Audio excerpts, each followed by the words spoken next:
Hey everybody, what's going on? Hellmite here, bringing you another video from Grab the Lantern today. Today's topic is going to be something that I've been mulling over for a while now, and that I think is very important and that most of the League of Legends community should be aware of, and that is the importance of initiation on a team. Now, initiation is one of those things that teams don't really think about while you're building your comp in Champ Select, right? You're just trying to play whatever you want to play, whatever you think is best. And while that's a good thing, right? And I don't want to say don't play champions you're good at, try to play what other people want you to play, because that just leads to bad play on your part. But you want to make sure that you're playing something that's going to be relatively okay for the rest of your comp and that is going to synergize with them. Now, one of the most important things a team can have is initiation. And I'm going to get into why exactly that is. And that's largely because initiation allows you to start fights when you need to start fights. A lot of times in games, teams pick basically all damage, very little, I guess, I guess crowd control or initiation or tanks, right? No one plays tanks. That's just kind of a facet of League of Legends, is no one wants to play the damage soaks, because all you do is you damage soak. Your goal isn't to get the kills, your goal isn't to make the flashy plays, your goal is to go in and crowd control people and probably die because you're taking all the aggro. So, people don't play tanks.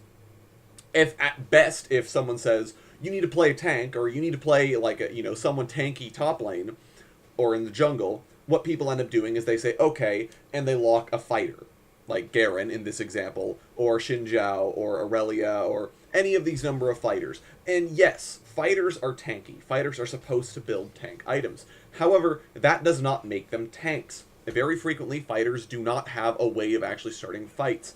Especially in this example, we have a Xin Zhao and a Garen on our team. I said, Xin Zhao, please play someone with initiation because I'm Garen. I need someone to initiate for me. And he picked Xin Zhao.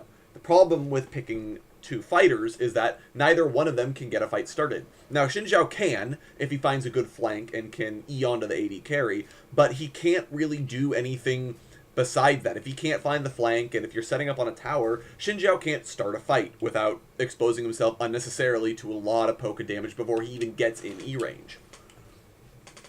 So what ends up happening on these kinds of comps is you kind of stall out. Even if you get advantage early, it's difficult to translate that into future success because you don't have a way of starting the fights you want. You say, we're ahead, we want a team fight, but then you can't make the fights happen unless the enemy team is really stupid and just steps into your range and says, go for it, Xin Zhao. I'm Caitlyn, and I'm going to stand right next to you so you can E onto me and kill me.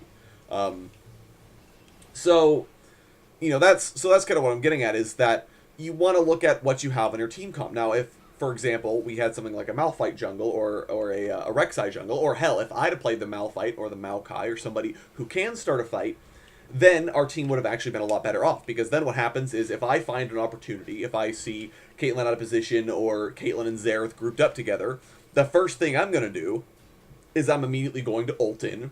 I'm going to hit them, I'm going to crowd control them, and then my allies can follow up. The fight is started, but we started it on our terms. I got in first, so they're focusing me, so our carries are doing damage on the backside.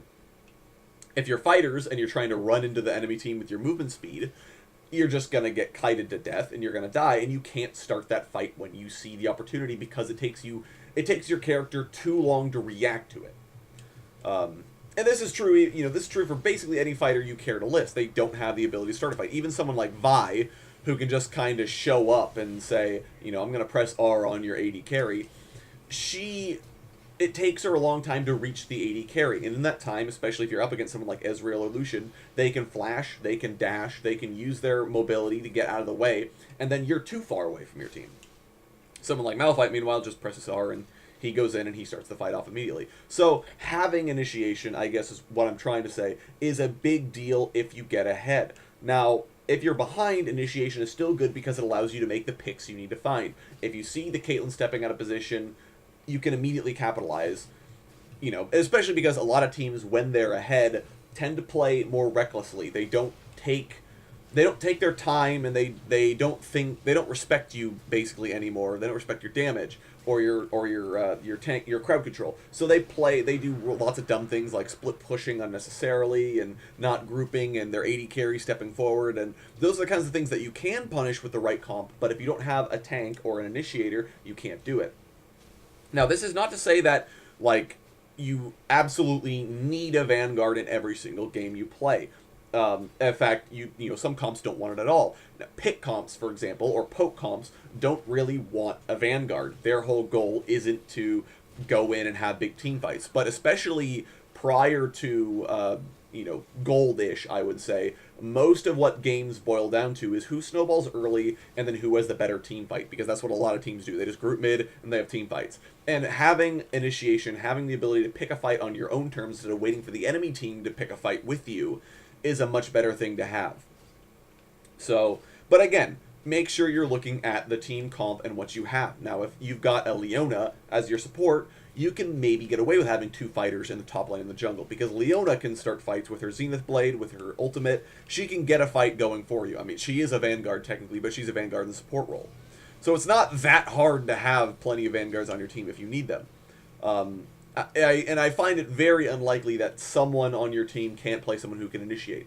If you can't initiate, if nobody on your team can play a tank, or if you're uncomfortable playing tanks, or if everyone's locked in but you want to look at other team comps you can build. But especially if you're below gold or so, you want to be looking for initiation, and that's what starts fights. In fact, if you guys remember Bronzodia from back in the day, most of the champions in Bronzodia, the reason they're so strong at those levels is because they're initiators. If you remember the old Bronzodia champions, I believe it was Amumu, Malphite, Fizz, Alistair, and Blitzcrank.